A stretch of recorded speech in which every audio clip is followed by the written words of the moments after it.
Xbox One records for up to 5 minutes. Oculus Rift has no plans for consoles, and more on this episode of GTECH.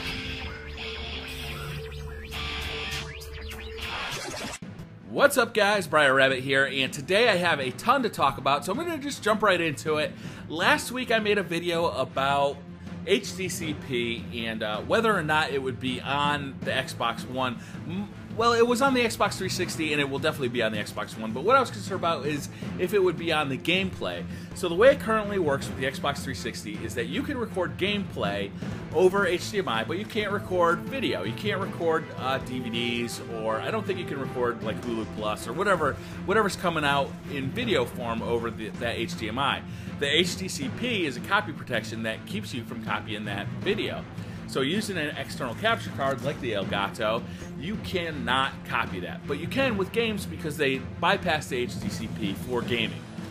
What I was concerned about last week is that now that the Xbox One and the PS4 are going to have ways to record gameplay internal to the device itself, that they wouldn't allow us to record gameplay with external capture cards like the Elgato. Well, Microsoft has come out and said, yes, you will be able to do this. We are not going to encrypt the game video over HDMI with HDCP. So that's great news for a YouTuber like myself. It's actually great news for anybody who likes to mess around with this kind of stuff. It also makes compatibility less of an issue. Sometimes I've seen that HDCP can actually mess up compatibility with certain TVs that are older that aren't compliant. So just overall, this is just a win for everybody. Now, the other thing that they were talking about was that the Xbox One will be able to record 5 minutes of gameplay. And to actually get this to initiate, all you have to do is say to the Kinect, Xbox record, which is a pretty cool feature. So, like, if you're playing an awesome Call of Duty game, you want to record the last 5 minutes, you can just tell it to do so. My problem is 5 minutes isn't nearly long enough. That's not even a full Call of Duty match, and that's a short match, like team deathmatch or even free-for-all. If you're playing a long domination game, that could go for 12 minutes easy. So I'd like to see that limit actually longer. The PS4 is doing 15 minutes, and I kind of think that's a little short too. I don't know how long the next generation of gameplays is going to be. I hope that, Call of Duty Ghosts, you can have a match last from 3 minutes to 20 minutes. 15 minutes, not long enough for that, right? Or Titanfall on the Xbox One, how long are the gameplays going to be for that? What's cool is, so for Call of Duty, everybody knows that there's that theater mode, and you can just record your games in theater mode and then pull them off. Theater mode breaks all the time, though. Everybody, knows that it's not that reliable. So everybody's had the experience where, well, every YouTuber's had the experience where they go back to grab something out of theater mode, and it's just not there, or it's corrupted, or only half of it's there. So it'd be really cool if you could just record the last 20 minutes or a half an hour.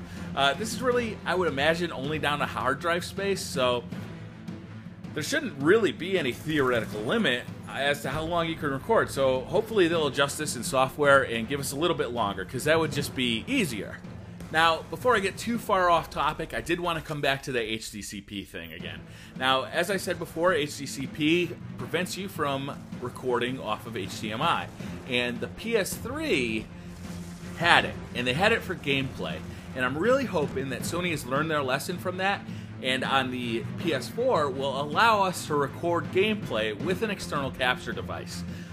I personally think that it'd be a huge mistake for Sony not to allow us to do that. On the last generation of consoles, you really saw that online, on YouTube, the majority of the players were on Xbox One. And I really think that was for, well, two reasons. One was because Call of Duty had the exclusive, well, they didn't have an exclusive, they had a timed exclusive on the DLC. But also, it was much easier to record off of Xbox 360 than it was a PS3. For PS3, you have to use component cables, and there's just more wires, it's more of a mess, and there's a little more color correction, I think, involved. With HDMI, you're just getting a digital signal to a digital recording device. It's very simple, it's very fast, it's very easy, and I really hope that the PS4 will follow suit in this regard. Moving on, it turns out that everybody's pretty excited about these new systems coming out. Actually, in a fiscal year sales earning call for Ubisoft, they let it fly that the pre-order numbers for the Xbox One and the PS4 are twice that they were for the Xbox 360 and the PS3. So I've mentioned this before, if you can still get a pre-order and you want one day one, you really should go out there and get one, because these things are going to be super popular and they're going to be really hard to get your hands on. In our last story, it is no secret that I'm super excited over the Oculus Rift. I cannot wait to get my hands on this thing. I am really waiting for the retail version of this to come out. It's going to have full HD screens in it. It's going to be, you know, head tracking. They're going to get rid of all the lag. I mean, this thing looks like it's going to be the future of gaming, and I cannot wait to check it out. But a little disappointed because Oculus came out and said that there are no current plans to bring it out for consoles. It's really going to be PC and mobile focused. Now, I don't know about you guys, but I have no need of an Oculus Rift to go along with my mobile phone. That seems ridiculous to me. I don't see how it's got enough power to run those two screens, and, you know, it's just a mobile phone. I mean, I don't do a lot of gaming on my mobile phone. I'm a hardcore gamer. I have a YouTube channel devoted to gaming, so I guess that makes me a fairly hardcore gamer, but I don't get it. Why would I want this thing on my mobile device? Maybe they could show me something that I haven't thought of. You know, that's always possible. I'm not the smartest guy in the universe, but I don't get it. Mobile? I really don't understand. PC, now that makes all the sense in the world. Definitely seems like a great PC accessory. Now at E3, the Sony, the guys behind the PS4, were actually coming out and saying, you know, we have a lot of interest in the Oculus Rift. Big smiles on their faces. They wouldn't say that they're in talks to get it on there. They wouldn't say anything about it. They just had big smiles on their faces while they were talking about it. So everybody kind of thought, well, maybe they're in talks to put this together. Maybe the Oculus Rift and the PS4 would be a good match. And that got me excited because I'd love to have a home console that could attach to this Oculus Rift. I think that would be really fun. I think it'd be, you know, an amazing gaming experience. I'm not a big PC gamer, okay? I enjoy PCs, but I just am a couch gamer. I like to sit back with a controller in my hand, and I can't wait to get my hands on an Oculus Rift, and I really hope they bring it to consoles. I think that'd be a major oversight on the Oculus Rift's part to not bring this to consoles, even as a third-party accessory if they can't get a deal done with Xbox or Sony. So that's all I got for today. I hope you guys really enjoyed this video. If you did, hit that like button. It really helps me out. It helps grow the channel. If you're new to the channel, hit subscribe, and I'll see you guys in the next video. Bye.